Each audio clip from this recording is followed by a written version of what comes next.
in that context, I suggest that we directly move into the session, and I would like to invite perhaps Li Wan, who is the host, to start the proceedings. Perhaps Li Wan will then work with Jamil for the session with the authors. Li Wan himself is a university lecturer in land economy in the University of Cambridge, and he himself a very accomplished modeler, and working on both theoretical and applied questions. Li, over to you. Yeah, thank you very much, Ian. This is what a compliment. Yes, so this is the 10th and the last session of this AUM marathon, if I quote from Joe earlier. For those of you who may sort of join us just now, just a bit of context about this event. So this is a one-day AUM workshop started from 5 a.m. in the morning in UK time. So this is the event planned for 18 consecutive hours, non-stop. And this is the very last session of it. And I'm actually quite honored to be able to witness this record-breaking event. Thank you all for making it. In this session, the theme is the economics of cities. Well, on the program, there were 4 talks planned for this session, but unfortunately, we only have 3. Well, fortunately. Well, well, we have the time, right? You are the you are the convener. Probably you can say that, but for the audience, this will be a loss anyway. Yeah. So without further ado, so I'm Li Wan. I will be the host, and the discussant for this session is my colleague Jamil. So Jamil, do you mind to introduce yourself? Thank you, Lee. And just for the precision, and to make honor to Ing's commitment, I think it started at 3 a.m. So even earlier. Yes, it was 20 hours in the end. Well, we started with 18 hours, but that's fine. So yeah, thank you, Lee. My name is Jamil Noor. I'm a postdoctoral researcher at the Martin Center, where I work with Ing. My background is in economics. I'm a labor and urban economist, and this is my 3rd year at AUM. So I'm pleased to participate to this very successful session, ongoing session. And yeah, just that's it for me and the presenters. Wonderful. Yeah, thank you, Jamil. Now, so if I may now invite the first presentation. This is the talk from Saeed. He will be, he and his team will be discussing a quite novel application of the Tranas model for planning the decarbonization in the Great Toronto Metropolitan area. Saeed. Oh, hi, Lee. Oh, hello. Thanks for the introduction. No problem. Can you try to share the screen with us? Yeah, sure. Okay, can you see my screen now? Yeah, I can see this. I can see the screen. Please start whenever you're ready. Okay, I'll start now. And Saeed, perhaps you could also introduce yourself a little more, and also the team. This is quite an extensive team, right? Yeah, sure, will do. Yeah. Okay, so hi everyone, good morning, good evening, and good afternoon to all of you all around the world. My name is Saeed Shakib from University of Toronto Transportation Department. I will be presenting Toronto's Tranas-Ludi model, which we intend to do some evaluation with it for Ontario's Climate Change Action Plan.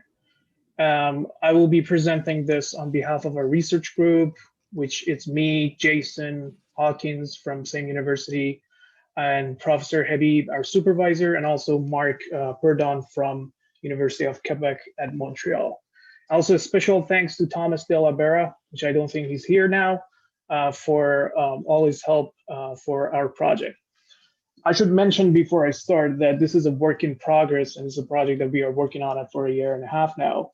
And for that reason, this presentation would be mostly focused on objectives of the model and talking about a little bit about the policies, and also talking about the description of the model that we are using and some future scenarios that we plan to do. Okay, so this presentation is divided into 4 sections. First, I will give you a better idea about Toronto's area, and then I will talk about the regional plan, our current regional climate plan, and then I will talk about the model and then future scenarios and conclusions at the end.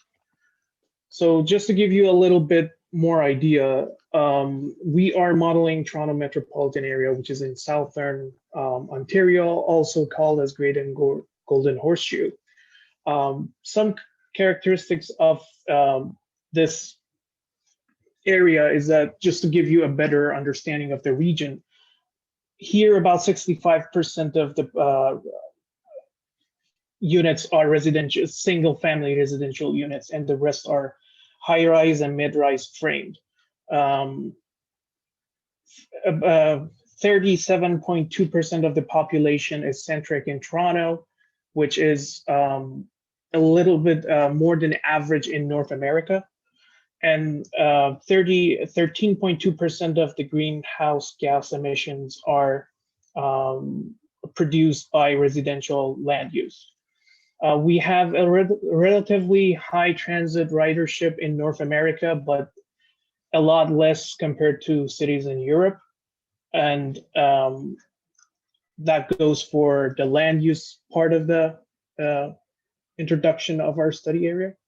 For transportation, road transportation is accountable for 29.3% of GHG emissions in in Ontario.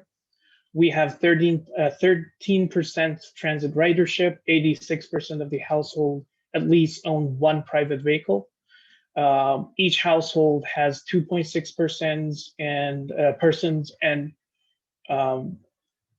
each household makes 5 3-point trips per day, and each worker makes 0.7 daily trips, work trips. So just to talk a little bit about the application of LUTI model to assess the Ontario's climate action plan. I should mention that we are not the first group in the world that's doing this. There are a lot of works mostly centered in Europe that they are using the LUTI model to evaluate their climate change plans. There's a very well-known work in New Zealand, the Wellington integrated model, that I will refer to you if you are interested to know more about these. And then let's discuss a little bit about our own policy in Ontario. Our own policy is very general. We have one very specific target that it says the GHG emissions should be 80% below 1990 levels by 2050. And for that, we have a very large scale plan that you can divide it into 3 terms. One is transportation, that in terms of transportation, it's encouraging the active modes, the use of active modes in transit. It encourages to reduce emissions for freight transportation, and encourages the use of integrated land use and transit planning for the region. As far as the urban form goes, the plan encourages municipalities to develop the communities that are mostly around the transit area and make those areas denser, which will lead to more sustainable development, and also investing in new pedestrian and cycling infrastructure, mostly for downtown areas. And in terms of technology, the plan is encouraging the shift for the vehicles to zero or low, ultra low emission vehicles. So one of the things that is concerning for our plan is that Ontario's plans are mostly talking about objectives and values. And one of the arguments that we're making in this study is that we would need a more specific, and in other words, regulations for having a better plan in terms of its utilization and how good the plan would work for the region. So and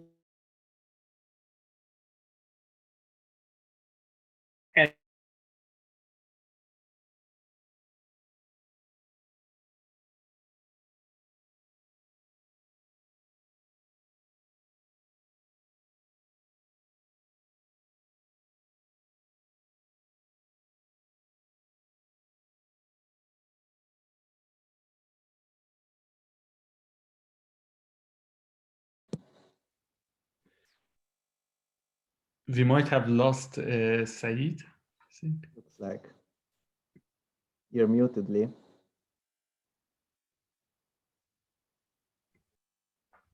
Lee, you're on mute. Lee, if you, yeah. Thank you very much, Kaveh. Yes, it seems that we just lost Saeed halfway. Jamil said that first, by the way.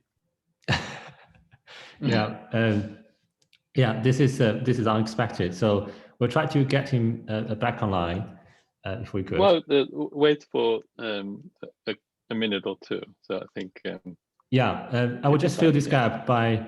Oh, Saeed is back. Hi, Saeed. Yeah. So now we're all quite resilient. Absolutely, I think. Saeed, you're on mute.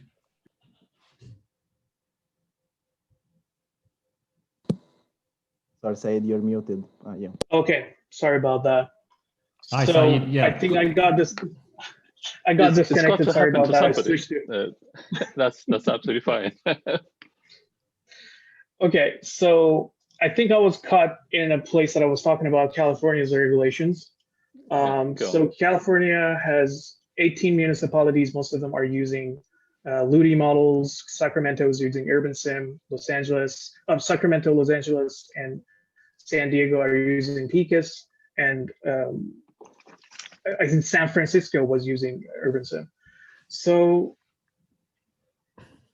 one of the differences that our current plan has with California is that in our region, the only regulations are only for Toronto area, and the areas around it, the municipalities around it, doesn't have any regulations. So, and the difference that it has with California has an extra layer that comes over all of the municipalities. It's called Senate Bill 375, and it kind of regulates some mandatory indicators for those municipalities to reach for their overall target. So that Senate bill is very long. I just put some bullet points for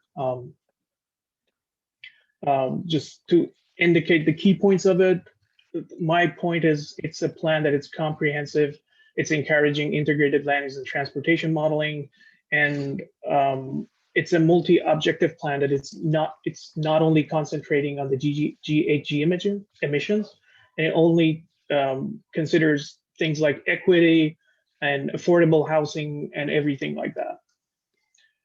So since we are running out of time, I will fast forward through these ones. Right now in Ontario, we are not on track for controlling GHG emissions. So we thought maybe one of the projects that we can develop an operational larger scale strategy model that we can input some reliable data to it and analyze if regulations for states like California can be useful for our region as well. So the change that would make is that we can have a multi-objective model that can simultaneously take account for several changes, and then we can see how that will help for our future plan. And also there's another thing that that you might consider if you're familiar with Toronto region. Toronto right now has a model, it's called ILO, developed by Professor Miller in our university.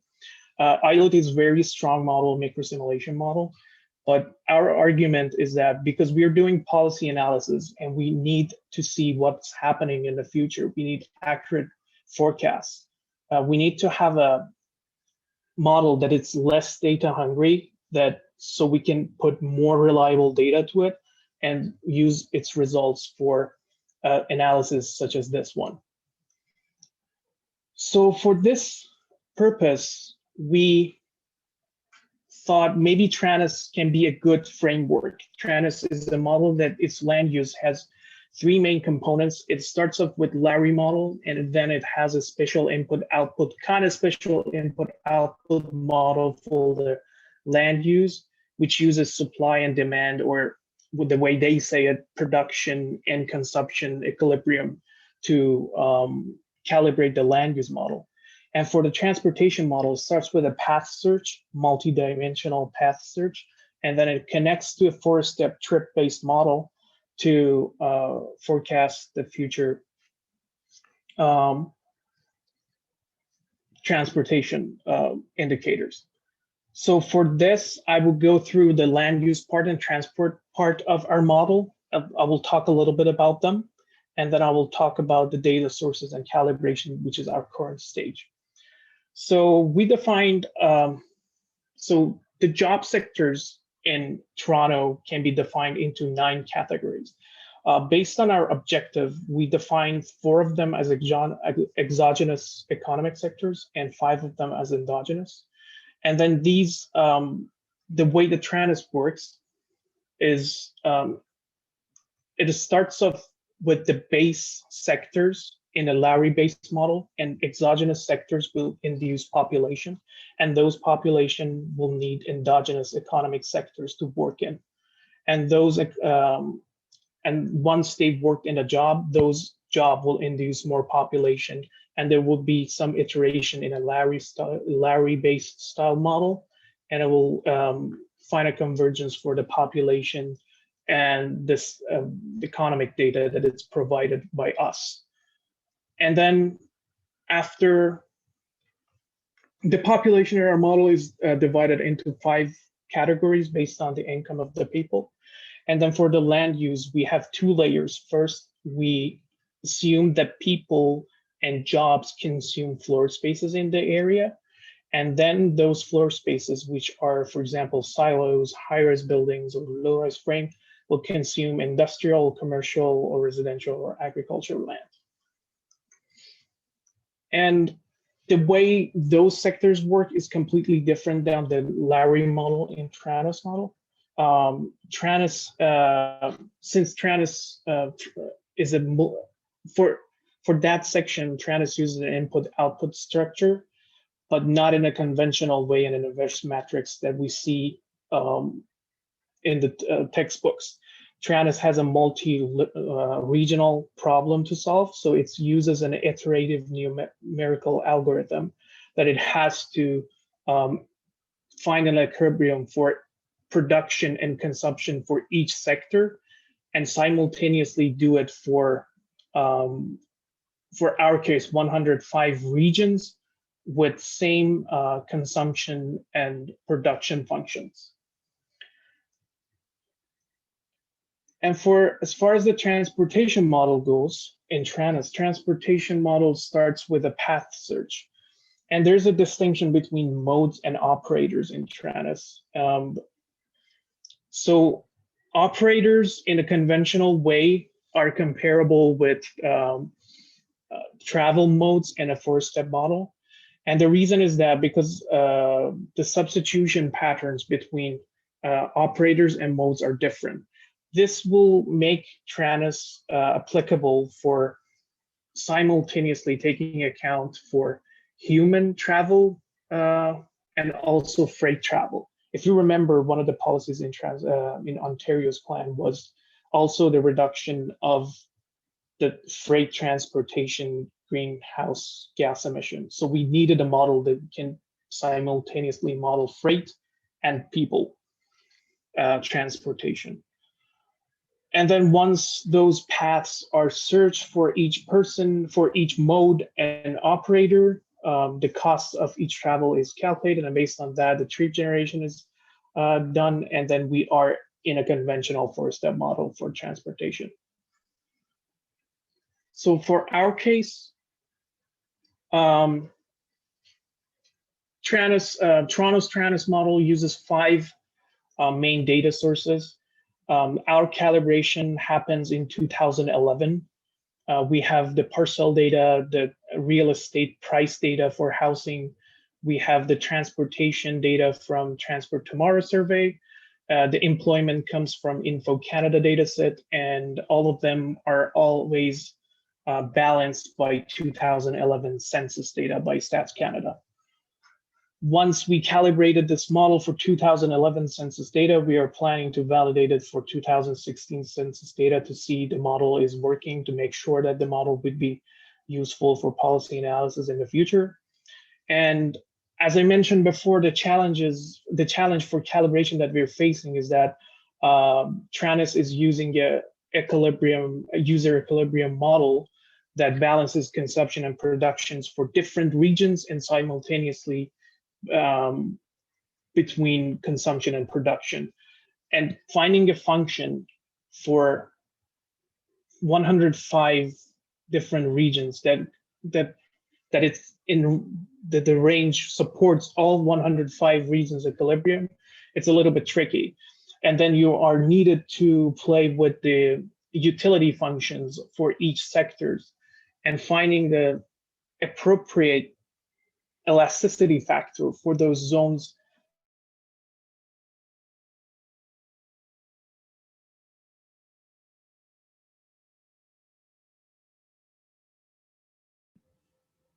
Hi, Saeed. Jamil, can you hear me? Right, okay. Yeah, it seems that there's been some disruptions again. Yeah. In extreme case, I believe that his co-author, Mark, is here as well. Yeah, sorry, this is Jason Hawkins. I'm also a co-author. Well, I could maybe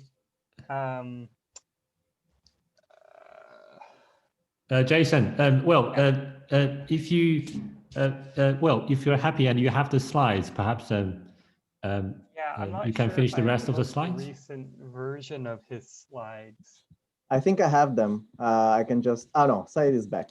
Okay, so this is good the to have you back, Saeed. I'm sorry about the disconnections. I mean, this time I don't know what happened. The internet is still connected, but it just put me out. Yeah. Feel free to resume the presentation. Yeah. Okay. Sorry about the interruption. So for the future scenarios, we want to first check California style regional climate plan targets and see if that type of regulations work for us or not. And simultaneously, since the LUDI model is a multi-objective model, we want to see autonomous vehicle revolution in the future and see how that will work with us. We also have several transit expansion projects going on. 3 of them are mentioned here. And then there are some discussions that in the future, Toronto downtown should be more active mode of transportation oriented, meaning that people should mostly choose to walk or cycle in the downtown area. We also want to check that one too. And as our current policies goes, as you know, the development should be, policy suggests development should be around the main transit dense areas. So we're gonna test those scenarios. And also we have another thing called a green belt around the region that it's not allowed to develop. So we're gonna restrict those regions and see how that will affect the GHG emission. And finally, for the conclusion, so this is a study that its objective is to fill a gap that we feel that we have in the region, that we need a strategic model to assess climate, regional climate plan targets for transportation and land use. And there's another challenge that we are facing is that once we started the model development was in TRANS 2. Now the TRANS has released its new version, QTRANS, or also called as TRANS 3. should transfer our model into that environment for getting a better user experience for a policy analysis and exploration of our outputs. And currently we are still in the calibration stage for 2011 census data. And that's it for today's presentation. I'll be happy to answer any questions that I might overlook in my presentation. Thank you very much, Saeed. Yes, it's a very interesting talk. May I invite the questions from the floor? If you have any questions, you can either type in the chat, or you can actually raise your hand using the Zoom function, and so I can call you, and now you can speak for yourself.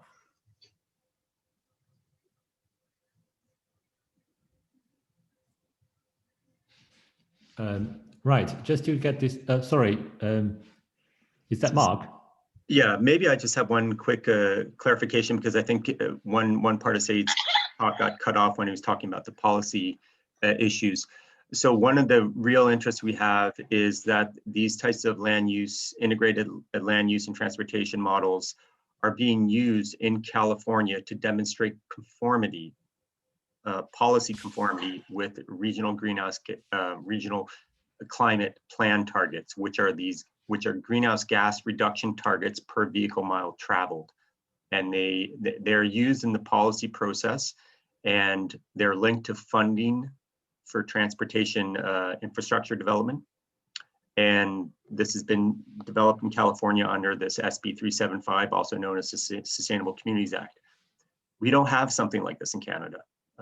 We've been doing some other policy research, and we can confirm that nothing like this exists in neither Montreal nor Toronto. And so what we're doing with this project is assessing the technical requirements for developing this type of integrated land use and transportation model. And then in separate projects of a research partnership that this is part of, to see how, if that could be institutionalized in the greater Toronto metropolitan area. So just some context there. Yeah, thank you very much, Mark, for this clarification. I don't see any questions coming out from the chat. So if I may get you started, can I ask one question about the modeling?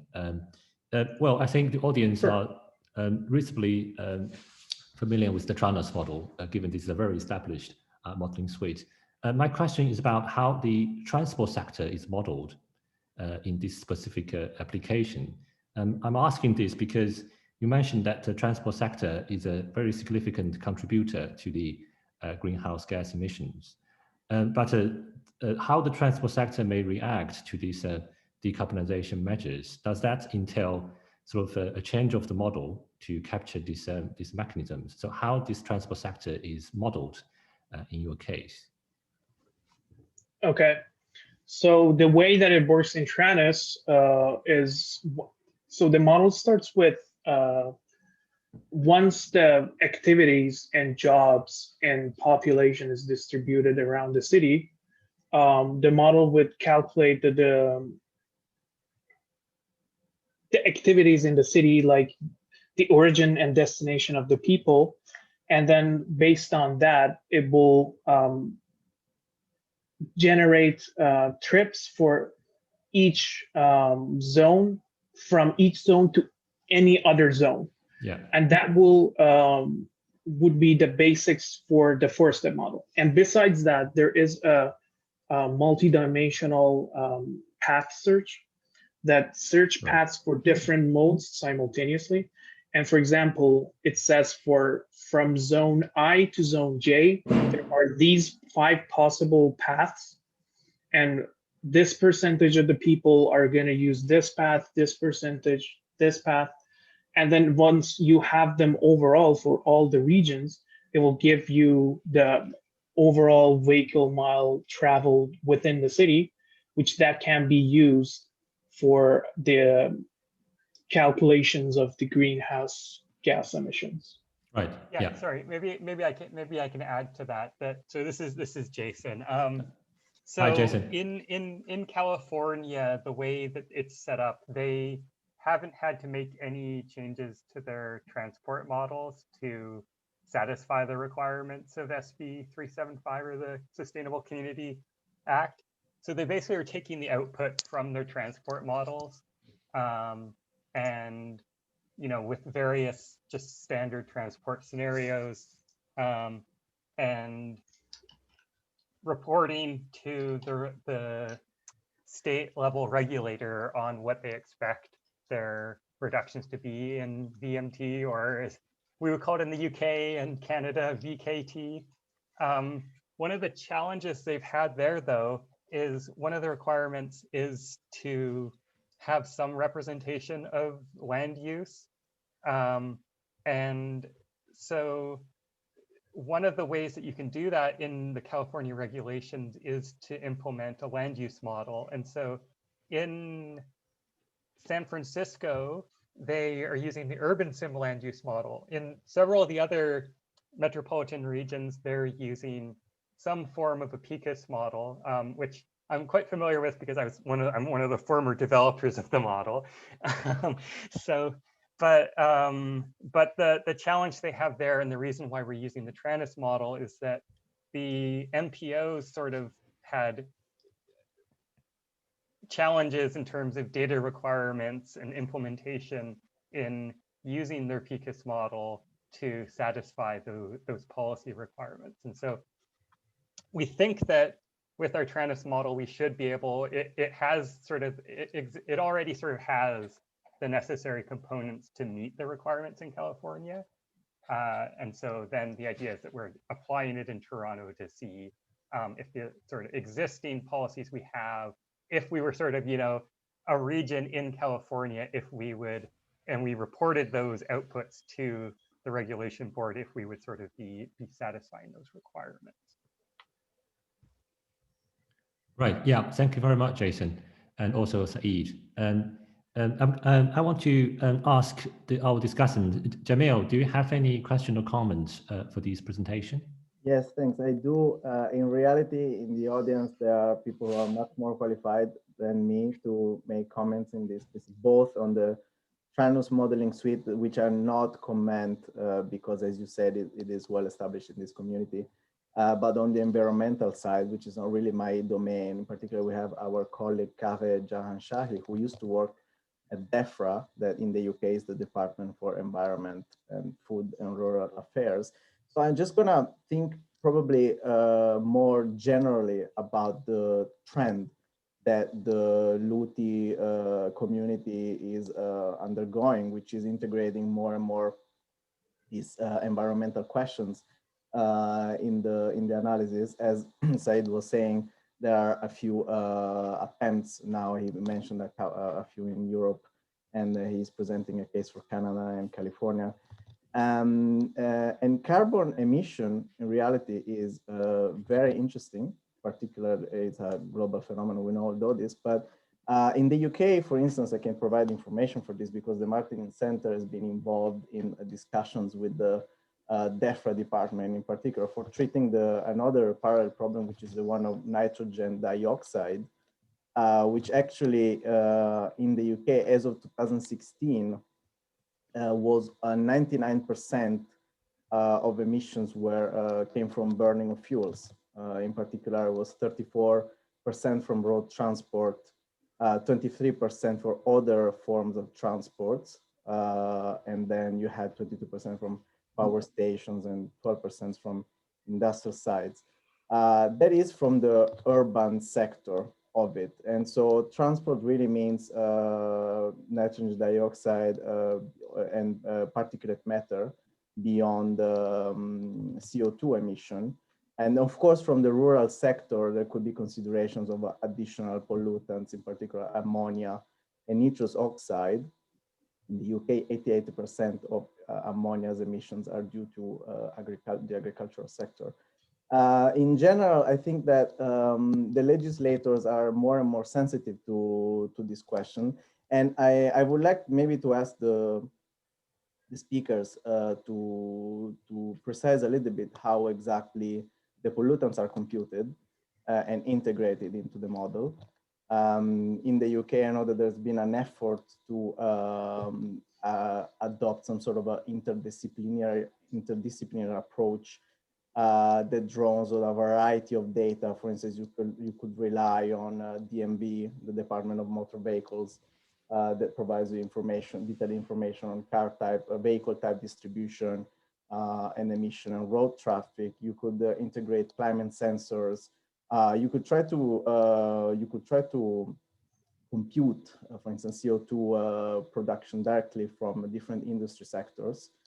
And also there's a variety of considerations to do with respect to road traffic, from hot and cold exhaustion, tire attrition. And in particular, because we are facing a period of more extreme climatic events, one interesting consideration is the one of considering the difference between generation of pollution and distribution of pollution, which means integrating something that is quite complex to do, which is weather modeling, because the pollution generated, we know very well the pollution generated in one area could be very well be spreading in the neighboring areas who are innocent of this. And so the efforts are pretty much vanified. And so it could be interesting to move in the future towards multi-region modeling, which of course is subject to computing power and time and resources. And also, I know there are other efforts in parallel literatures in building energy consumption. For instance, in the UK, I'm aware of one model. It's called 3D model of the building stock that looks at energy efficiency and trying to integrate this energy consumption part from actually the modules that are static. So it's not the transport part, but it's the areas in which, you know, residential areas and commercial areas in which the pollution is generated. And of course, as you were saying, Saeed, at the end, is like there is an important part to consider in the transition towards electric vehicles and autonomous vehicles. But these are pretty much the reflections that I have on the topic. Okay, very great questions. I would divide it into two parts and first answer the first part of the question that you mentioned, that how would these models take account for different types of the green GHG emissions, and also how would they, as a second part, how do they are going to work for the distribution patterns and the way that the emission actually works in the real world. So for the first part, it's very interesting that we were talking about this issue with Jason as well, that essentially and basically these models, when developed, they were not supposed to take into account the emissions of the greenhouse gas emissions. And then we are using these models to get some outcomes that we can later relate and convert those outcomes to what we can call the indicators of the GHG emissions. And for a model like TRANIS, which has a top-down approach, meaning that it starts from a very general regions and then tries to simulate the overall and the largest scale interactions between the regions. I would never imagine that a top-down model would be able to come up with patterns of the emission distribution and the different types of the emissions and the different consequences that each one of them can have. And on the other hand, if that would be our final goal, we should use bottom-up models, the models that are using microsimulation, that are very data hungry. They need a very, very much more computational effort and time to give us results. But on the other hand, we should mention that as the more that we get ambitious with our goals and with the thing that we are seeking, we should be aware that we are also adding extra dimensions to our problem. For that objective, we would need more reliable data. Do we have actually that data available? or not? That's the main question. And that's the main reason that we, despite having ILUT for Toronto, we felt that we need a more general, more top-down model, just to give us a general idea of how the overall emission would work, not the patterns, not the details of it. Because when you are getting the outcome out of the macro simulation and a very detailed model, you're always skeptical about the outcome of the model, because you know what you sometimes you have to make even for TRANIS, sometimes just to make your data sets synchronize, you have to do some adjustment to your data, and that will happen more in a more detailed model. And that would probably cause more biased outcomes in our point of view. I would just quickly mention, we do have a very strong group at the University of Toronto in air quality emissions and dispersion modeling between civil engineering and the physics department, who do a lot of that work, sending out vehicles around the city, measuring air emissions and their dispersion.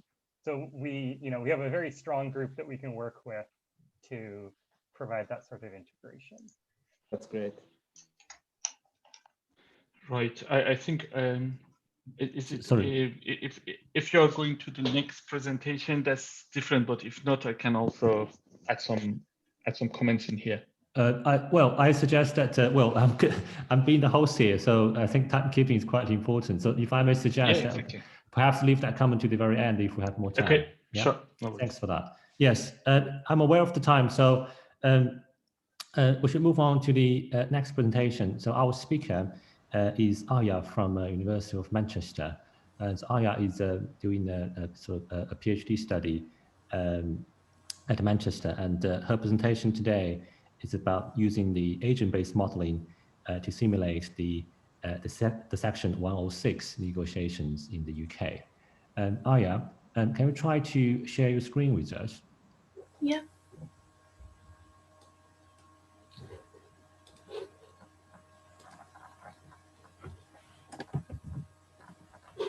Yeah, it looks good from my screen. So perhaps, if you wish, you can introduce a bit more about yourself and also your co-authors.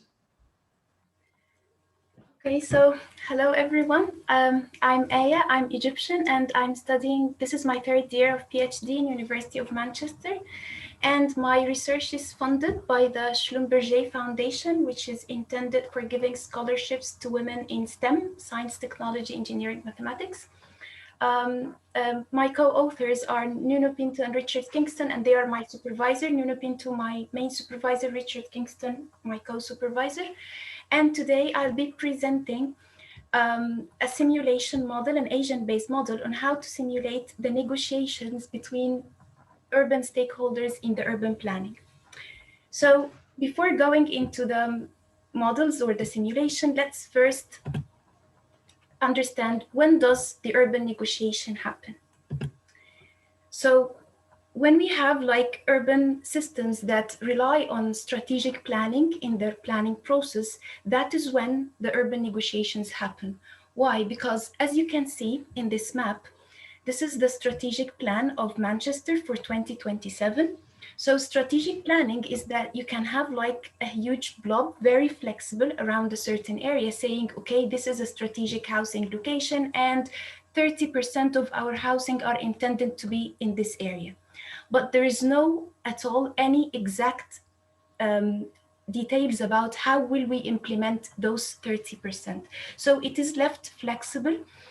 Because each site, when we go to each specific site in this whole blob of area, each one will have different conditions, different stakeholders with different agendas and goals, and hence negotiations will have to be done in order to reach an agreement and achieve our strategy of 30% housing. Let's take a more real example. So in UK, every local authority will have a target of 1% of affordable housing. Let's say, for example, Manchester, it wants to develop like 25,000 housing, 20% of them will be affordable. How will it implement this strategy? So there is a mechanism called developer's obligation. The local authority says, okay, I want to implement 20% of housing. Whenever any private developer who wants to develop a private housing project comes to the local authority to gain permission on his or her project, he or she will be obliged to allocate a percent of this project as affordable housing. But this percent is not a fixed tariff. It has a strategy or a target of 20%, but it is upon negotiation with the developer so that we will not affect the viability of his project. So as we can see, this is, for example, an extract from the strategic plan of a certain area in London. It says that this area has the capacity to deliver at least 25,000 housing units. And then it says, okay, how will we deliver it? All residential development, all residential developments which meet the criteria will be required to provide affordable housing, and the target will be 50% subject to viability. This means that there will be negotiations with the developer whether they will provide the 50% or less, depending on the conditions of this site and the costs that he had to pay and so on. So that's a good example of urban negotiations. Let's focus on it and ask this question. So who are the stakeholders involved in these Section 106 negotiations? It's called Section 106 because this mechanism is mentioned in a section number 106 in the planning law. So that's why it is commonly known as S106 negotiations. And by the way, developer obligations is a mechanism that happens in many countries around the world, not just in UK. Let's go back. So who are the stakeholders involved in this S106 negotiations?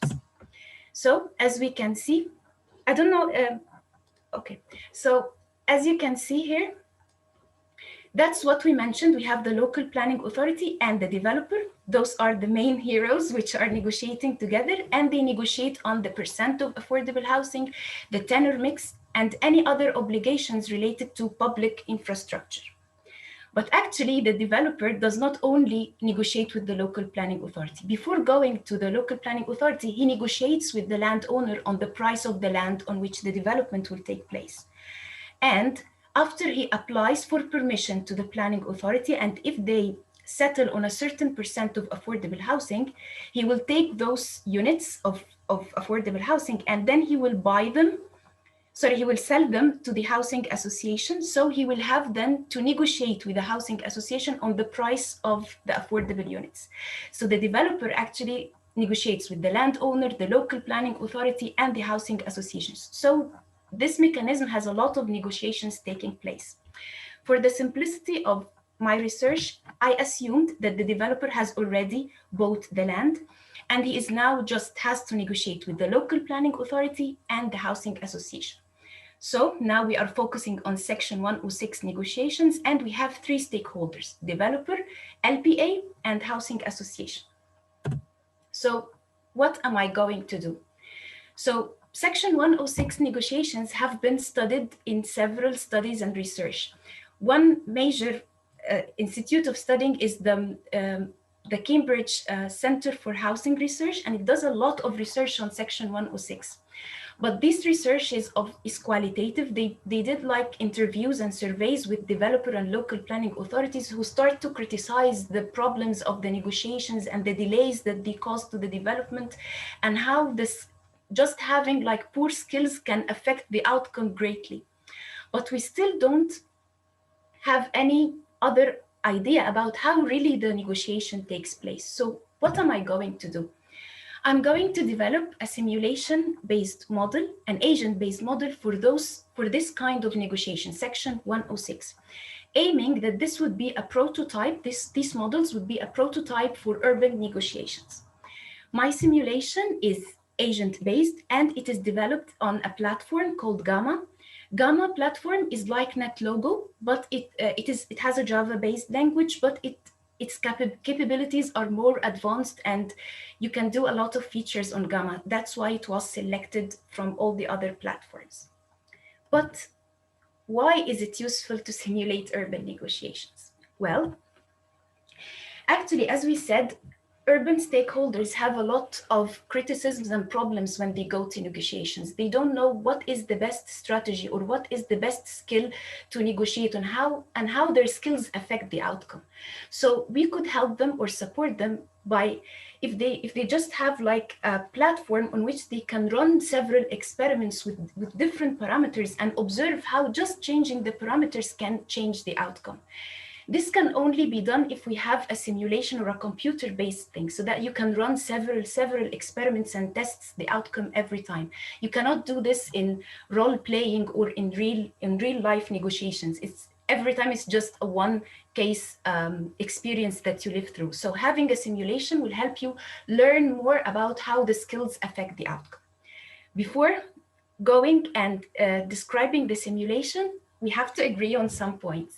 First, my simulation does not claim that it predicts the outcome of negotiations. I'm not predicting the outcome of negotiation. I'm just giving you the outcome just to understand how, when you change the parameters, or how this outcome is sensitive to the parameters. But I'm not saying that this outcome is the real accurate outcome that the negotiation will end.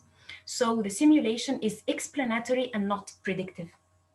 Number 2 and 3, my simulation does not tell you what is the best outcome that you have to settle on. It doesn't tell you, or what is the best strategy that you have to follow. This could be done by game theory, which tells you, game theory models tells you what is the best outcome or the optimal outcome that can be with agreement with all stakeholders. But that's not what my model is doing. My model aims at explaining how this outcome changes with the change of the parameters. So it is descriptive and not normative. So to be more focused, what does the simulation do? The simulation agents have negotiate according to certain rules, which we call it the negotiation protocol. So it's a heuristics-based model. These rules are heuristics, and these rules are sensitive to certain parameters. These parameters can be deterministic or they can be uncertain. And these rules are mainly, now I just modeled them or coded them as assumptions taken from the theories about negotiations that I read in the literature. And we can use these models to understand, again, how changing parameters lead to different outcomes. Now, the most important question and the focus of the research, okay, how are the simulations developed? So at first, if you having a look in the literature, so there are several models that attempted at simulating negotiations, but not in urban planning. The ones in urban planning are very, very few, and they are all game theory models, which means that they focus on the best outcome, but they do not explain the negotiation itself. The ones that explain the negotiations are in different fields, and they are very, very simple. So the rules are like this. This is called an alternating offers protocol, which means that we have two agents negotiating together. Each agent will send an offer, and the other agent will either leave the negotiation or send a counter offer. Let's see how the rules of these models, this is the ones in the literature, how the rules work. The rules, very simple, are like this. An agent will leave the negotiation with failure if the time equals the deadline. He will accept the offer of the opponent if this offer, I will not make another offer which is better than it. So I will end the negotiation and accept what has been offered by the opponent. Otherwise, I will make a counter offer. How will I make a counter offer? There is an equation that is related to time. And here are the graphs of how I will make concession. Either you make high concessions at the beginning of the time and then try to be constant near the end, or the other way, or be linear. This is what is already in the literature. What are the limitations of these? Okay, there are 7 limitations. First, number 1, actually, considering this rule, this will make the model very deterministic, which means that agents will not leave the negotiation with acceptance unless they will not make any better offer. In real negotiations, actually, there is this concept of good enough. I might be satisfied in the middle of the negotiation and just leave the negotiation. I don't have to wait until the end aiming to get a better offer. So there is this good enough concept that hasn't been captured here. The other thing, agents do not leave the negotiation unless the time ends. This is also doesn't happen in real life negotiations where agents can just get fed up in the middle of the negotiation and leave. Concession follows a very constant pattern where either it is polynomial or linear, it is still constant and can be drawn on a curve. In real negotiations, you are faced with arguments that can convince you to make once a very bigger concession or once a very small concession. So they couldn't be with this beautiful, nice pattern. Number 4, concessions are usually in the issue space, which means that they make the offers and they concede in the issue itself. While if you think about urban negotiations, the developer, for example, he doesn't care about the percent of affordable housing, he cares about his profit. So when he makes a concession, he makes it in his profit, and then he has to translate it into, okay, how does this calculate? How does this profit will give me of affordable housing, and then make the offer with affordable housing. So there is this translation between the utility space and the issue space, which wasn't captured in those models. Number 5, how we don't know from these previous models, how can agents shift the negotiation to a new issue? For example, if they want to suggest something new, how can an agent move to a new opponent? This is a rule taking place between two opponents. What if I want to move to another opponent, like the developer wants to go to the housing association? How does this work? It wasn't clear. And the last thing, agents cannot solve a deadlock. If they have a deadlock in the negotiation, there isn't any way to solve it. So to summarize, this negotiation with these rules in the previous literature is deterministic, which is not actually the real case in the real negotiations. Of course, models do not simulate reality exactly, but just try to add some complexity to the model so that it can capture an aspect of reality. So now I took the 7 limitations here, put them in this column so that we have them on mind. How did I try to solve them? So first, let's take those 2 limitations, that the good enough and that I cannot leave the negotiation before the deadline. According to the theory, when you have the negotiation time, it can be divided into 3 main parts: the beginning of the negotiation, the middle of the negotiation, and the end of the negotiation. So I assume that the stage, which is the beginning of the negotiation, will be quarter of the time until the deadline. Half of the time in the middle will be the middle of the negotiation, and the last quarter will consider it the end of the negotiation. Then I calculate, I have the deadline, which is inserted or as an input in the model, and then you calculate, okay, how many rounds, what are the number of the rounds that are considered the middle of the negotiation, and what are the number of rounds that are considered the end of the negotiation. Out of these rounds, whenever an agent knows now that he's going to a negotiation, he selects 1 round randomly from the middle of the negotiation, and he will call it, this is the unlock round. This means that if I'm negotiating and I got an offer that is less than my utility and I'm in this unlock round, I will change the issue to try to solve the deadlock. And also in the end of the negotiation, okay, now we have the list. Those rounds are called the rounds in the end stage of the negotiation. I will select out of them 3 random rounds, and I will call them the lucky rounds.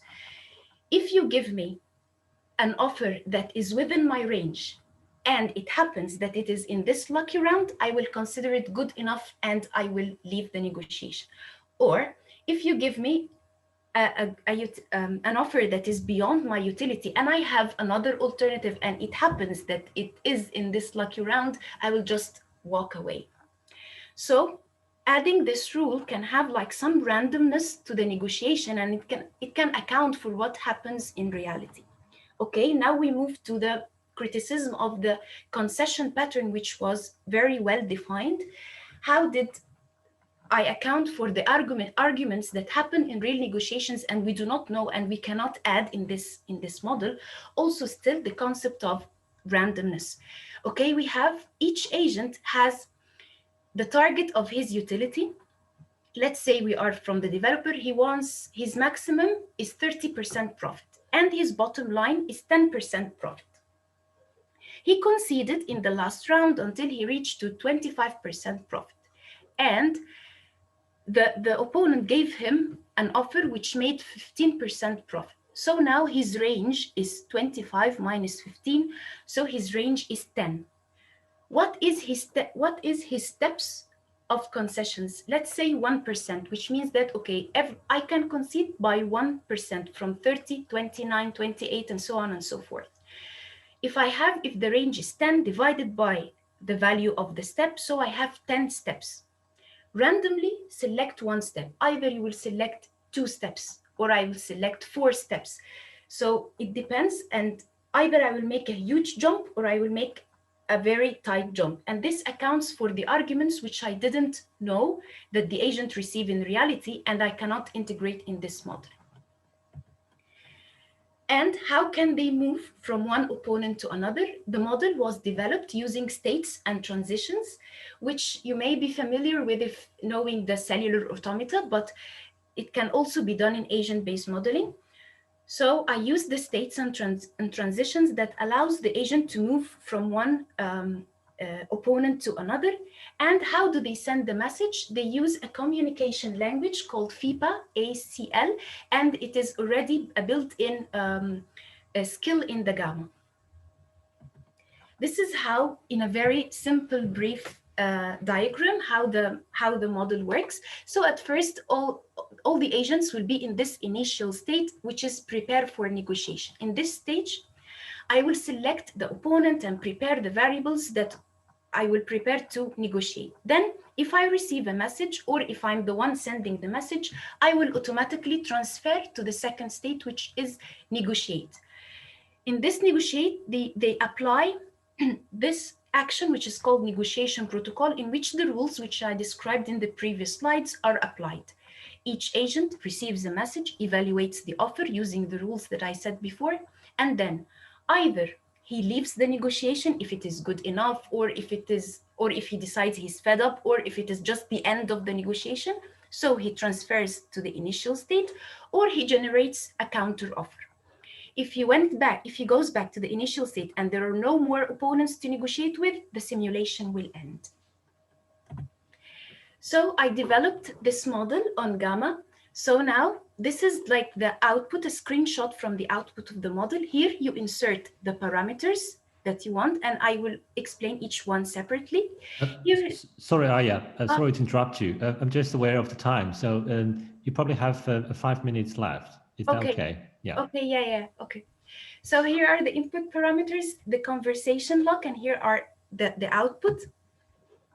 Okay, so here is the input. You insert the input relative to each project that you want. Here is how the conversation happened between the agents.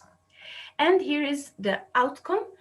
And the outcome is like, it tells you what is the probability to achieve like 75% of your target or less than the threshold. It gives you the probabilities of the different outcomes.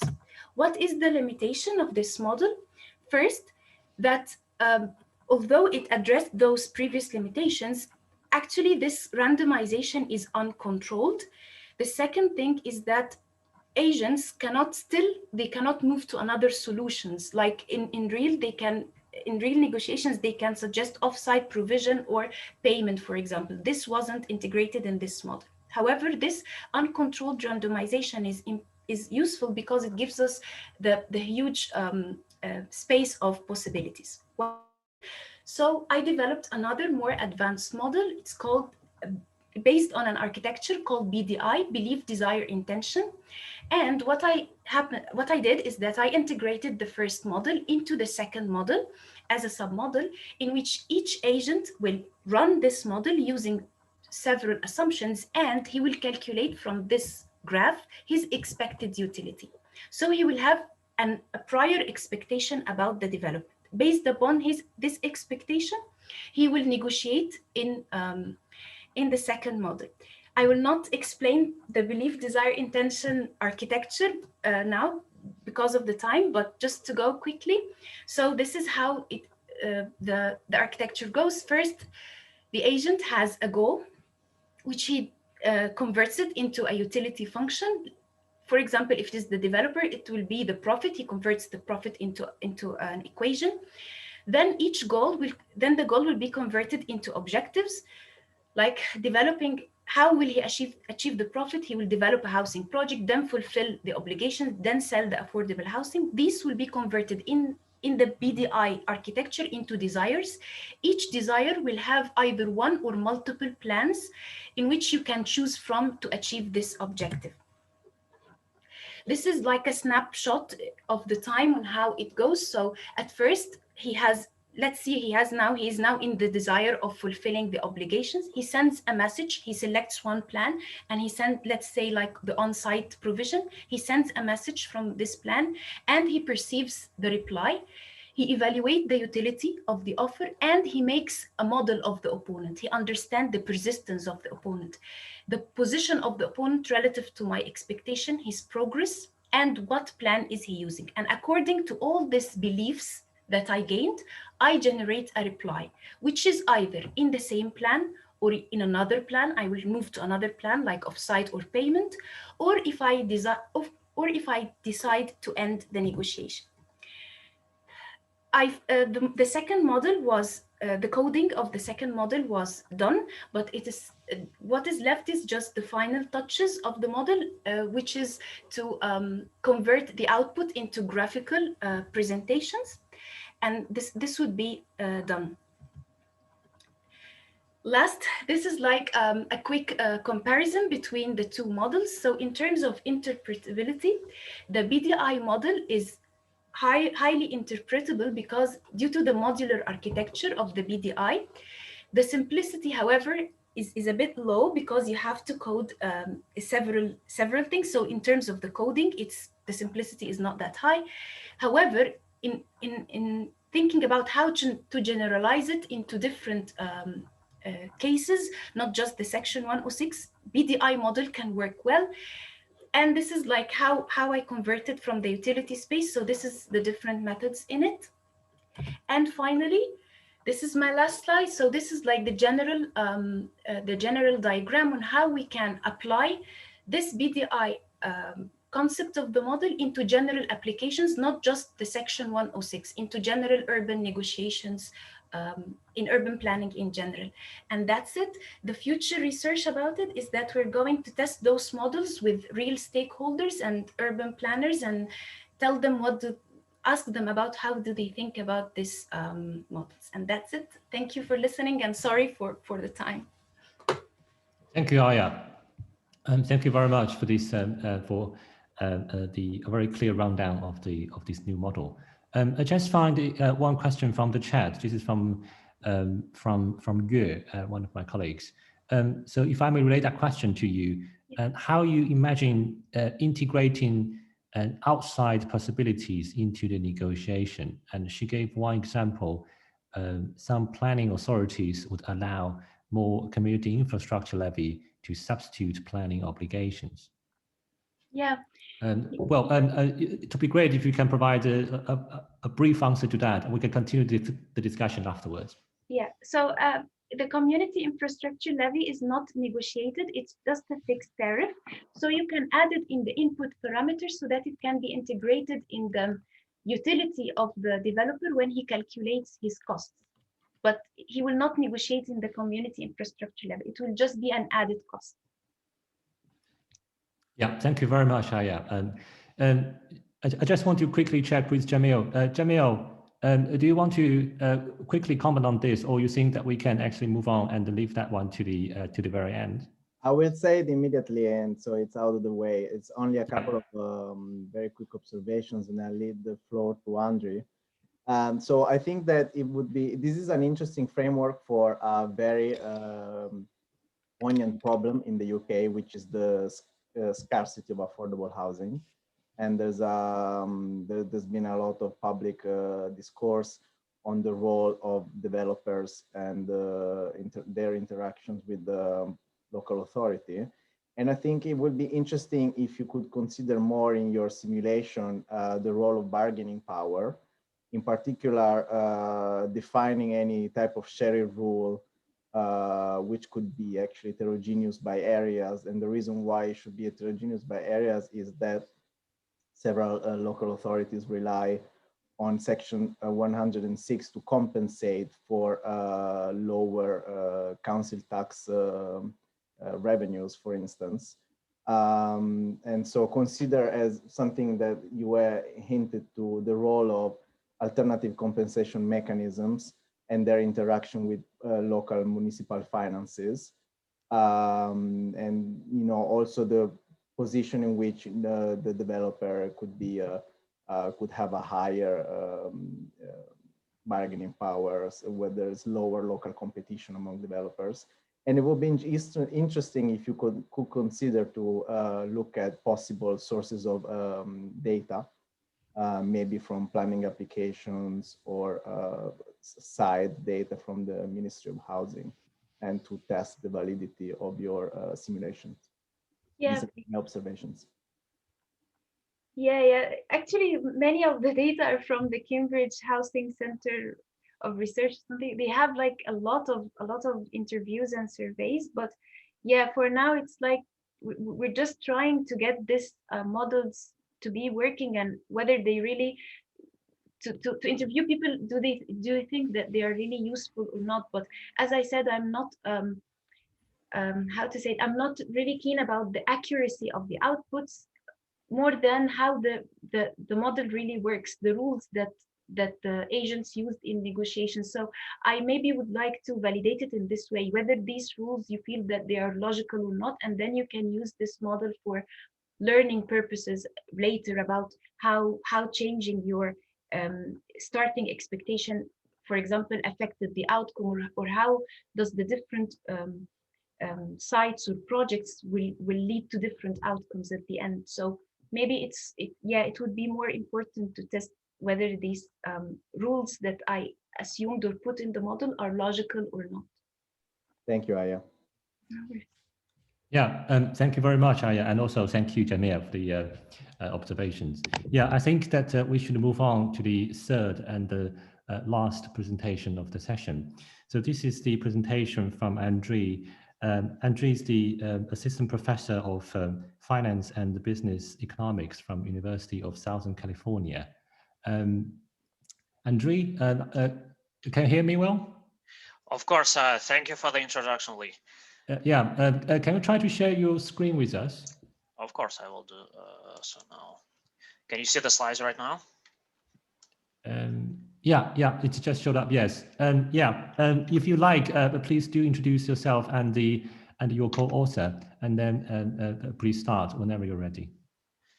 Fantastic. Thank you so much, Lee. First of all, thank you for including the paper in the program. We are economists, and I've seen that most of the participants in the workshop are urban planners, architects, and so on. So it's good to be able to present our research in a community with possibly different modeling tools, modeling styles, and so on. So I would be very excited to hear what kind of comments and questions you might have. And this is joint work with Matt Deventhal, who is an assistant professor of economics at Claremont McKenna College, also in LA area. And the project, as you may imagine, was motivated by the COVID pandemic. About a year ago, the COVID hit, and a lot of us were sent to homes to continue working, to continue doing the jobs that we typically used to do in the office. Now, for those lucky enough, for those unlucky enough, there aren't so many opportunities to work at home. But we started thinking about the following. So there has been a lot of discussion in the media about the end of the office, about how work from home will shift the distribution of economic activity from one place, from some places to others. in the US, there have been interesting trends about Silicon Valley employees moving to remote places because they found out that they didn't have to be in the offices anymore. And so the question we have is with the increase of work from home, how the spatial allocation of activity will change. Okay, just to give you a snapshot of the data, even though the technological capacity for working at home was available before COVID, we've seen that only 5 to 10% of work was done from home before COVID. So it's a very, very small fraction of labor force and of work days in general.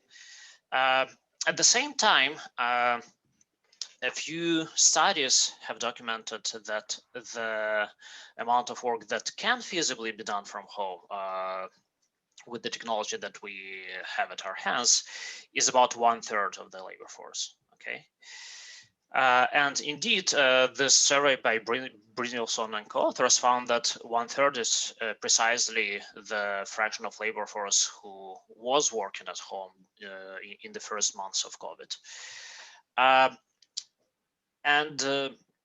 What we see from the surveys now is that it seems like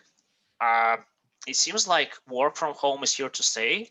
Nobody argues that 1/3 of the population who were sent home will continue working from home after COVID. However, some studies argue that work from home was associated with negative stigma, and so employers were reluctant to have their employees working from home. Employees themselves were reluctant to work from home. On top of that, a lot of executives were fearing that work from home is negatively affecting productivity. However, numerous surveys that we read argued that if anything, work from home might have even increased productivity of work.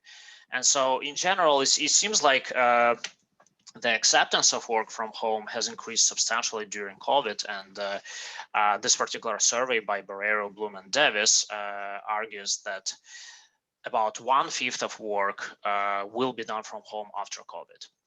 Okay, and so we will build a quantitative model and run a quantitative exercise in which we increase the amount of work from home from 5 to 10 to 17 to 23. And see how it affects the economy of the United States. Now, precisely, we want to focus on understanding the effect of greater work from home on population and employment at different locations within the United States. We want to see what happens to real estate prices as people and jobs reallocate. We want to study what happens to wages, commuting patterns, that is how long people commute, where they live and where they work. And we want to have a general understanding of how aggregate welfare will be affected. That is how much happier or less happy perhaps people will be in the new economy with more common work from home. Okay, so what do we do? We build a quantitative spatial equilibrium model of the United States. And the model itself is rather standard. So the only novelty in our model is that we allow for heterogeneity in how often people have to commute to work.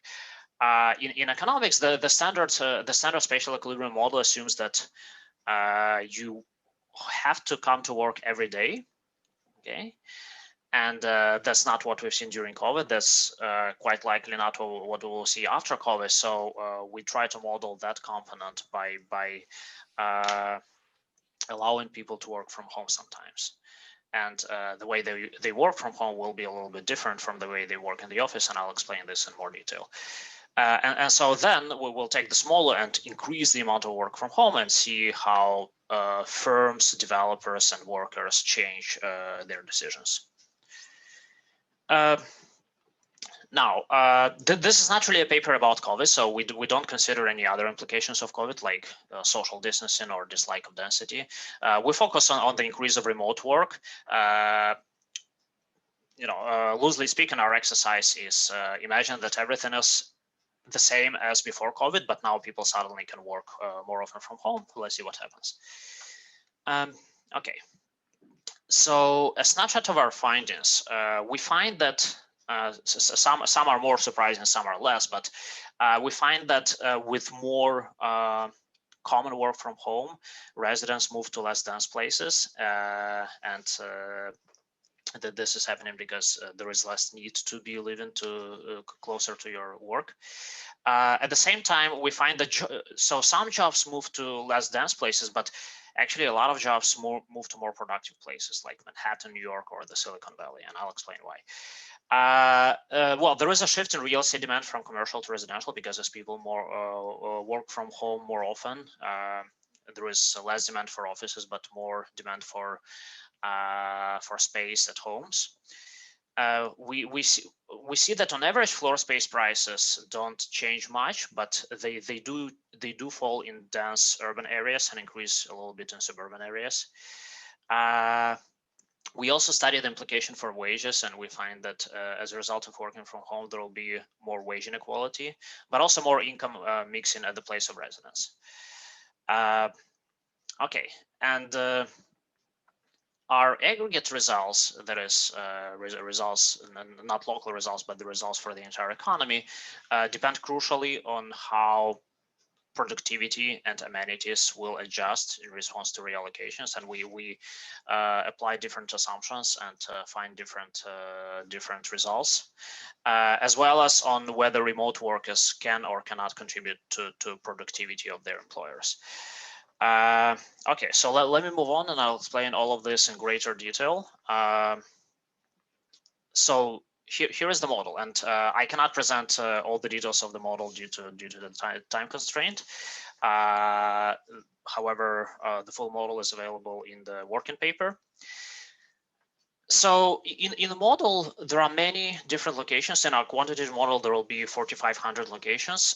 Think about them as neighborhoods within a city, if it's a dense urban area, or potentially whole counties, if it's a rural area. And in each location, there are workers who live there, workers who work there. And there are firms who produce consumption goods, and there are floor space developers who produce floor space. Now, workers can live in one location and work in another location, and the choice of their location pair depends on how costly it is to commute from one to another.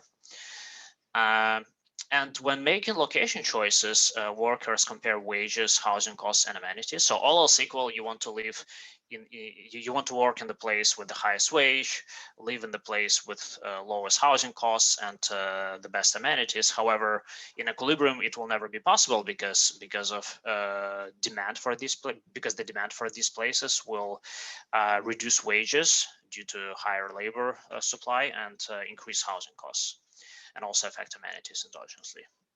On top of that, people have idiosyncratic preferences for locations, and this will result in a logit formulation for location choices.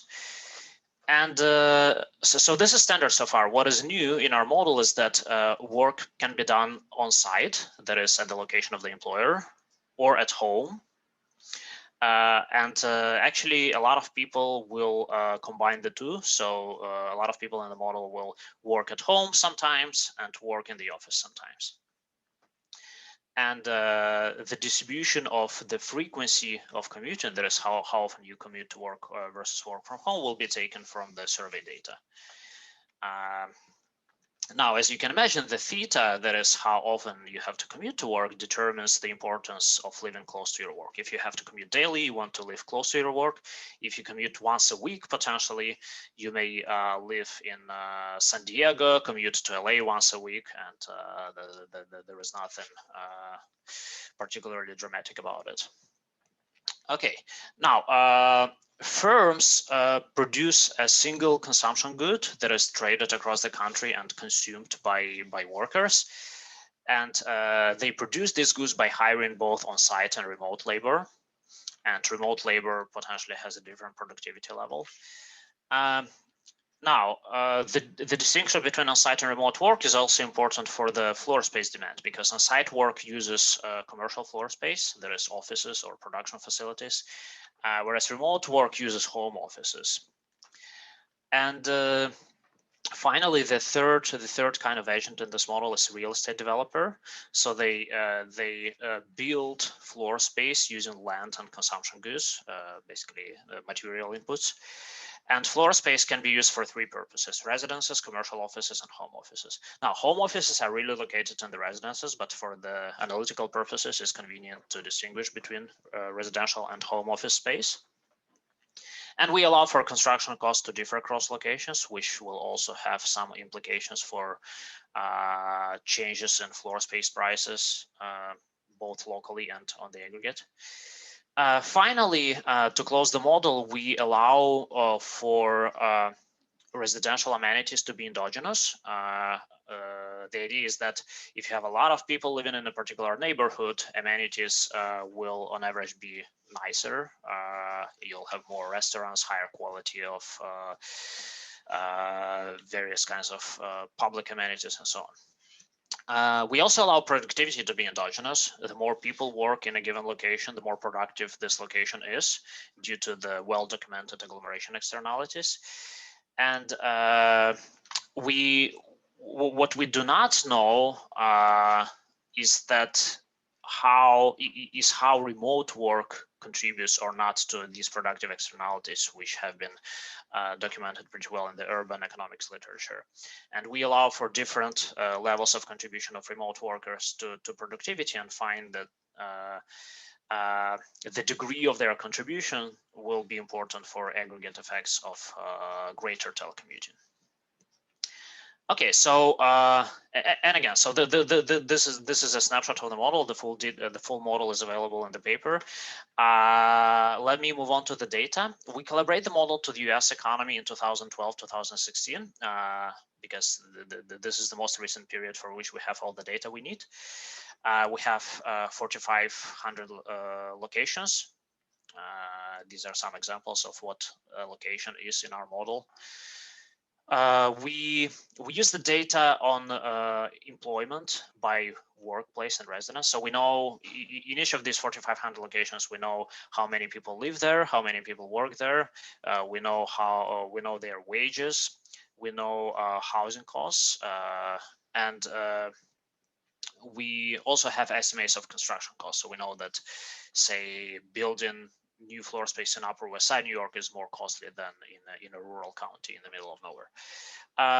We also observe bilateral commuting flows. So we know, not only do we know how many people live here and work there, we also know all bilateral flows between each pair of locations.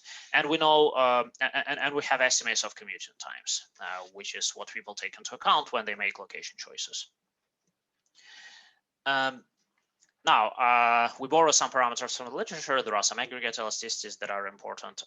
We estimate the labor supply elasticity, which is the variance of the idiosyncratic preference shock. And we solve the model in changes, which is an analytical method borrowed from the international trade literature. Which allows us to be ignorant about a whole array of parameters because these drop out in the equations with changes. Okay, so let me now present our results. We one of the inputs into our model is the distribution of commuting frequencies. That is the number of days that each person has to commute to work versus work at home. And we take these distributions both pre-COVID, which is our baseline calibration, and post-COVID, which is our counterfactual scenario, from the survey by Bierlaire, Bloom, and Davis. So conveniently for the kind of study that we do, they ask employers about how often their employees have to work in the office. So they ask questions how often did you work at home in 2019? And 90% say rarely or never, and then a smaller percentage reply 1 day a week, 2 to 4 days a week, or 5 days a week.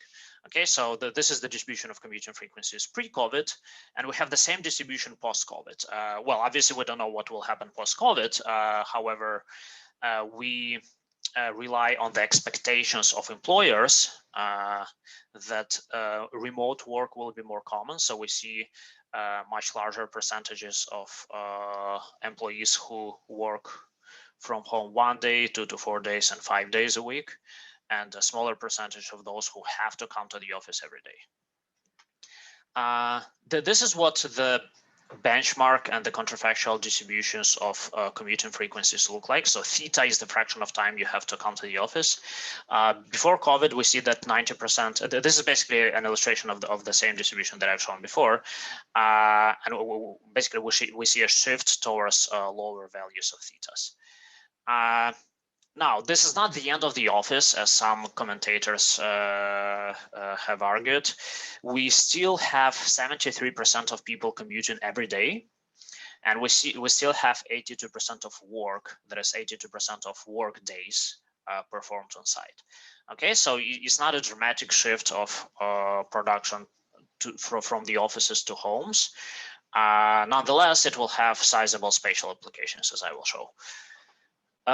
Okay, so we do our exercise in steps, and for the sake of time, I will run quickly through this. So let me just explain what we do. We have production agglomeration externalities, as I said.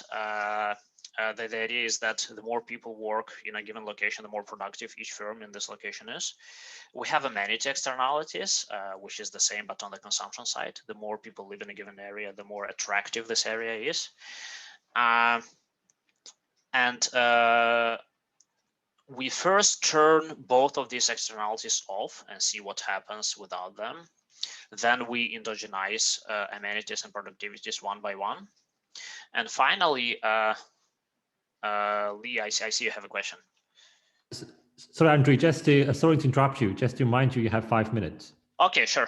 I am not very far from ending.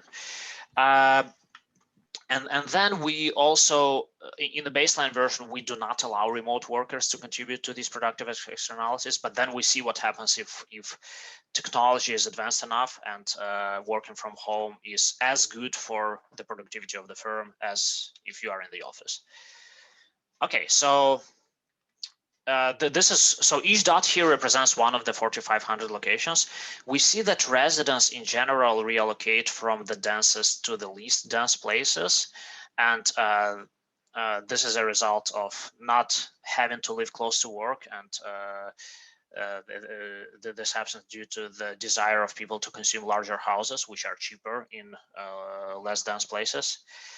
And this is what the reallocations look like on a map. So we see that people generally leave dense urban centers like New York, Boston, DC, and move to smaller places. Now, it's not like the whole countryside will become much more populated. Most of the reallocations happen from urban centers towards suburban areas. In Los Angeles, for example, this is the area this is the most densely populated area from downtown LA to Santa Monica. This is also where a lot of jobs are. We see that in the counterfactual, people leave these areas because they don't have to come to work every day anymore, and they move towards more distant suburbs. They don't necessarily move to the countryside because a lot of people still have to commute at least once a week. So there is an increase in suburban population and a decline in the central population. For employment, we see that there is also a lot of the increase in jobs in the most dense places, and the reason is the following. So let me show you what it looks like. There is actually a lot of increase in employment in places like New York, Boston, DC, and so on.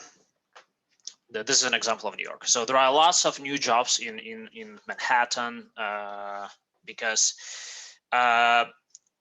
firms who are located in Manhattan can now hire a lot of workers who do not necessarily have to live nearby. So the new telecommuters who had to come to the office previously every day. And so this is also the place where a lot of productive firms are. You know, the financial institutions headquarters are here. Now they can hire remote workers from elsewhere, and they can increase their employment without necessarily increasing the number of people who work in the office. Okay. However, because these people don't consume extra office space, we still see a reduction in floor space prices in places like Manhattan, for instance. Okay, so there is overall decline in floor space prices in urban centers and an increase in prices in remote areas. On average, prices don't change very much, though. Okay, so we see a greater inequality in wages. And this happens because with greater telework, the importance of locating close to your employer is becoming smaller. And so the most productive firms in the most productive areas can attract more workers, paying them higher wages because they are more productive. And so there is a greater discrepancy, the greater dispersion of wages in general. However, again, because people can live far away, they don't have to live in Manhattan or Beverly Hills. They don't bid up housing prices so much. And so there is a greater mixing of income at the place of residence. So neighborhoods become more equal by income, even though people are becoming more unequal by income. Now, I have to wrap up now, but let me just show you that the predictions. What I've shown you is the predictions of our model, and we look at the long run, what will happen post-COVID. However, there is some evidence that changes that we are predicting are already happening. This evidence is based on the cell phone data. We indeed see that people are reallocating during COVID from the most dense to the least dense places. Now, some of these reallocations may be temporary, of course, we don't know that yet. However, things are moving as predicted by our model. We also see that rents are actually increasing in the least dense places, but decreasing in the more dense places as our model predicts. Okay, so let me, I also have a table with aggregate results, which show that on average, there are welfare gains of greater working from home. However, these welfare gains are only present when telecommuters can contribute to productivity, at least a little bit. If telecommuters do not contribute to the productivity of firms, a lot of people actually lose out, because with more telecommuting, there is lower productivity and wages decline, and the level of consumption declines, and the overall level of utility declines as well. Okay, so let me leave it at that, since I'm running out of time. And again, thank you so much for including the paper in the program, and I'm looking forward to any questions or comments that you might have. Thank you very much, Andrii. Yeah, and also thank you for keeping the time. And it's a fascinating presentation. And when you said that you are an economist and we are the urban modelers, I would say that we follow this interdisciplinary approach, of course, and you are most welcome. So it's great to have you as well. For now, I will just hand over to our discussant, Jamil. Jamil himself is an economist and also an urban modeler. So perhaps he's the sort of best positioned to comment and also raise some questions. Jamil, can I hand over to you? Yeah, thank you, Lee. Thank you, Andrii, for your heroic effort to stay in the time. I know that the presentation itself would take an hour and a half. But because we did have prior in the year Steve Redding presenting the STEAM rail paper, actually I will allow myself to ask more detailed questions that will resonate with the other members of the audience. So in particular, I think that I was entirely sure I understood the concept of the theta parameter, because at some point in the presentation you said that it is the fraction of time that is worked that can be worked at home, but some other time you said it is a fraction of time that people can have to travel. I think there is this distinction there, because if you consider that an obligation of being in your workplace, say every day, but only for half time, it's different from having to go for 3 full days and staying at home for 2 days. And the reason is that the commuting cost that you're going to face is going to be substantially different. So for you working from home only part of the time is not going to be beneficial anyway. So that's one important point, I think. In more general terms, and I know actually I'm going to cover a little bit of the elements that you put in the last slide that you didn't have time to present, which is the limitations of the work.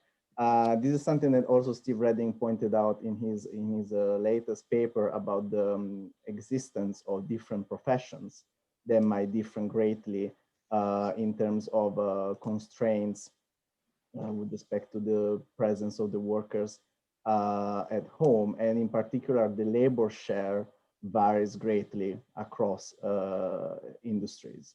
And so this will have to impact on the alpha parameters in the calibration. One crucial point that you mentioned also in your limitation is that you only consider a traded good, particularly because non-traded goods have a way lower probability of relocation of the workers. You know, a hair cutter is not going to work from home in his situation. And that is the case for many more other services. One question is with respect to the utility function of the consumers who seem to consume only a homogeneous good. Do they not consume the tradable good K, which is produced by the firms, and why? Another point is that I seem to understand that there is a continuous of identical firms who have the same production function. This goes back to the point from above, but this production function has only labor and floor space. And I was wondering what could be the role of productive capital in this case. I know that in urban areas, productive capital could be less intensive. However, the example that you mentioned about finance workers in Manhattan, if you think about all the servers and sensitivity of data and etc., there could be a relevant point. Another question is, does the output produced at home really employ floor space? How to capture technology? There's a whole new set of questions which pertains to land. I know that it's very standard to assume that land is owned by absentee developers and the proceeds do not go to anyone in the economy, but at some point it would be useful to think about because you consider floor space prices, it would be interesting to think about who owns the houses, who owns the land. And also, of course, from the data point of view, one limitation is that the floor space prices are only self-reported rents. And so it would be also interesting to consider what happens once we consider prices, house prices themselves. And there are a variety of deep parameters, for instance, the one of the housing expenditure share from Ortalo-Magnier in 2011, which maybe has been revised over time, and it could be interesting to explore that avenue. And in particular, there's one final point I would have on actually a couple of points. One is on the counterfactual. So when you increase the share of telecommuters, the cost of commuting could change in travel time because of congestion, or the mode of transport could change due to unobservable preferences deriving from congestions. And finally, in the gravity equation, it is my understanding that, I mean, you probably use the same instrumental variable that is used in the Redding paper, but it is my understanding that in the Redding paper, the instrumental variable was used because of the endogeneity of the network, of the network connecting the points of commuting. But I think that you operate with a given network, and it is my understanding they use a network distance from car-based probably. No, that's which you instrument with the straight line distance from the 2 points. And I wonder if it's really necessary to instrument, if there really is a reverse causality that you mentioned in the presentation. Indeed, when you compare the OLS and IV estimates, they look pretty close to me. And finally, yes, just an observation that we do observe in your welfare comparisons that the telecommuters, after all, are the biggest winners. So when theta is equal to 0, they have 2.2, only in the case in which they contribute to the productivity agglomeration, and then that would be interesting to elaborate on that. And finally, I know that this requires a lot of work already, but it would be extremely interesting in considering instead of a static model, some sort of dynamic adjustment in which the economy evolves over a certain path. And these are my observations. I know these are many, so please do your best. Yes, thank you, Jamil. Hi, Andrii. There's one question emerging from the floor. This is from Shan. Her question actually relates to one of Jamil's comments about how you treat different industries. So her question is, do you have different rates for telecommuting for different industries for the COVID period? So if I may just point that to you, you can add that to your list of, long list of questions. You will have the time to reply to the comments and also the questions. Okay, Jamil, thank you so much for the list of questions. This is, I think that's the longest list of questions I've ever received from one person in a seminar, but I'll be more than happy to reply to all of them. And I'm glad that you mentioned Steve Redding, because he is actually the one who introduced me to the AUM seminars. I didn't know about them before. First of all, to reply to one of your questions and to the question from one of the participants, we are now working on expanding the model to different industries, and also in the survey that I mentioned, we do observe, we obtain the microdata from the survey, so we do observe different telecommuting frequencies for each industry, both before and after COVID, based on the survey. And so we will incorporate these differences in these distributions into our model. Right now, at the very moment, we are writing down a model of trade between locations. So we'll have costly trade. The trade costs will be specific to industries. So we'll have different industries and trade across space. We'll also have different industries consume inputs produced by other industries. So there will be a whole input-output structure, and not only the frequencies of telecommuting will be different by industry, but also the incomes that workers earn will be different by industry. And some industries will be non-tradable, like local retail, for instance. And one of the interesting effects that we expect to see is that, say, a lot of high-income Silicon Valley workers move to other places from the Bay Area. And this really harms local low-income retail workers, because there is a much smaller demand for retail now. So we want to be able to track effects like this. Now, you also asked a question about how we model theta, and it's a good point that it's very different to have somebody commute every day for half a day or half of the days. This is how we model commuting costs. We use the exponential function, which has been used in the literature before. Now, there is no good empirical evidence why this function should be used, and I'm not sure we can arrive at any empirical evidence that will justify this or any other function. So what we plan to do in the future is to run robustness checks by trying different functions and see how our results are changing. This is a very important assumption, and it will affect the results. However, right now I don't have any intuition what the effect will be. So this is how we do it. Now. You asked about the consumption good that is used in the production of floor space, K. So this is the same consumption good that people consume. Think about the whole economy, all the production firms producing a homogeneous good. Some of it goes to final consumers, and some of it goes to the production of floor space. But it is basically the same good. Now, we do not have capital in our model right now. However, when we update our model to a model of multiple industries, it will be implicitly there because each industry will use inputs from other industries, and some of these inputs will be capital inputs. I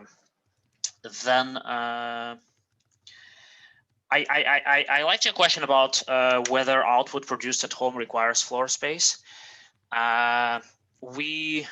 Again, we are now updating our model, and we are actually leaning towards a specification in which there shouldn't be any floor space in the at-home production function. And one piece of evidence that we find to justify this approach is that we look at the microdata, because in the census we observe who works from home and who works on site, and we don't find any evidence that households where people work from home have larger houses. If indeed production at home required a substantially larger space at home, we would observe that home workers, conditional on all other characteristics,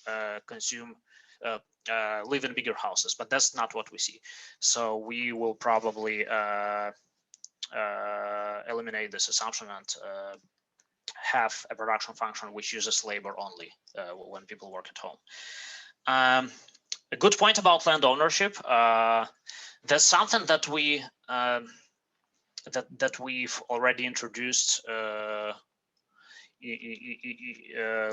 on. However, it is not in the recent version of the quantitative results.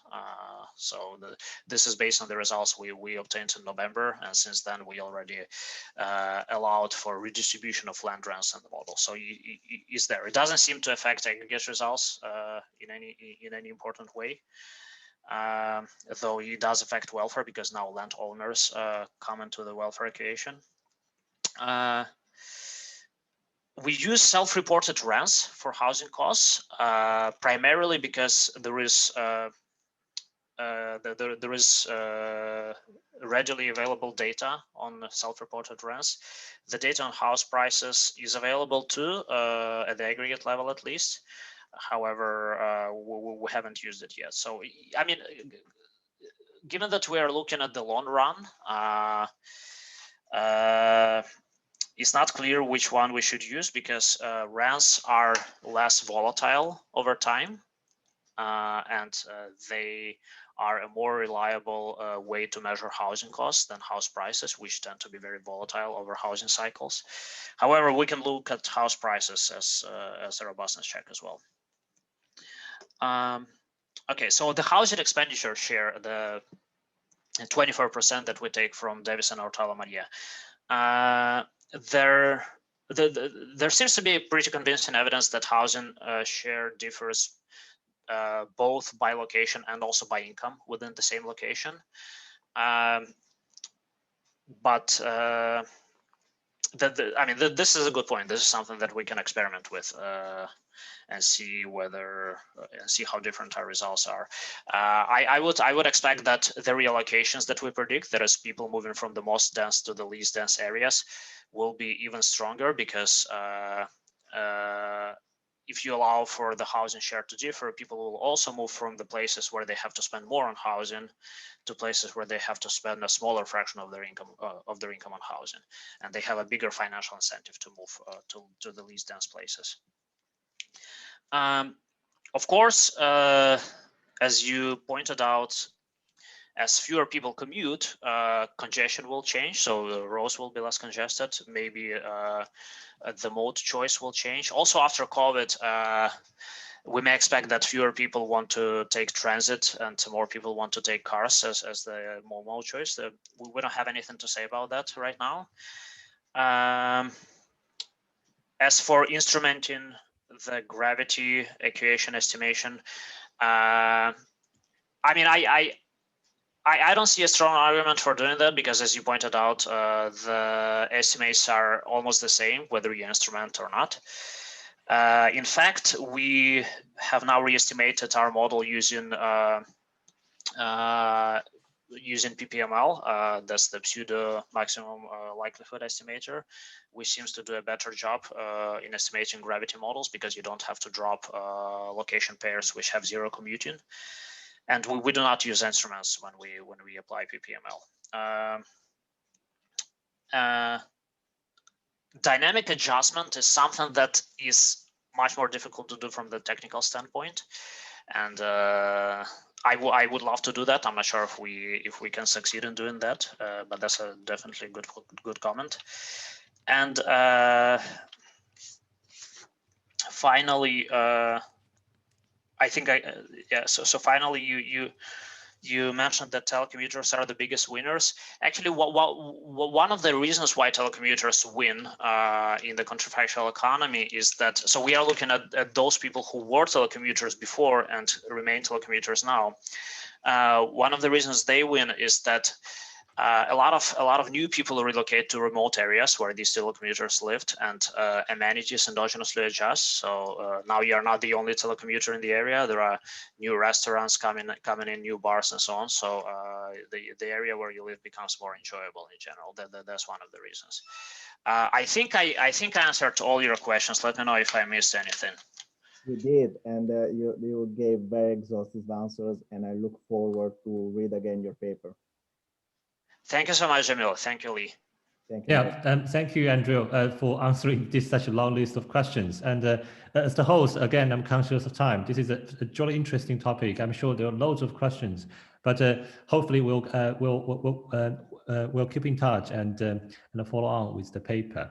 And so I'd like to thank all the presenters in this session. And this is already 11 p.m. now. Now I want to hand over back to Dr. In Jin, who is the lead convener of the AUM conference, and also perhaps the most dedicated person for the day. So In, are you there? Yes, I'm here still, right? You think I'm dozing off? Well, for someone who started from 3 p.m. today, you are really being very enthusiastic and robust. Yes, so this is the end of the session 10, and perhaps I can hand over to you for a final remark. Thank you. And first of all, I would like to thank Andrii, because this is a really wonderful paper that I really enjoyed here listening to it. So much so that I've forgotten the time. So definitely, I think in Cambridge there will be colleagues who would like to talk to you further about these results, and also perhaps also compare notes and so on. So that'd be wonderful. And also please thank your co-author as well, Dr. Deventhal. Well, I think the real heroes are the people who have done all the logistics actually to support these events. So I would like to thank, and some of the people are actually still on the session, like Tianren and Lee. I'm just reading in no particular order, just going through the grid. Jamil himself, and Kaveh, Joe, Renan, and Yue under the banner of the Martin Center, and Shan was there. And also, I've just taken a photo of this Zoom grid of the people who have been, I'll take another one because this is actually 11 o'clock, so that the people, good to see you, Michael. And well, perhaps we should take a photo at this moment to to mark the end of this journey.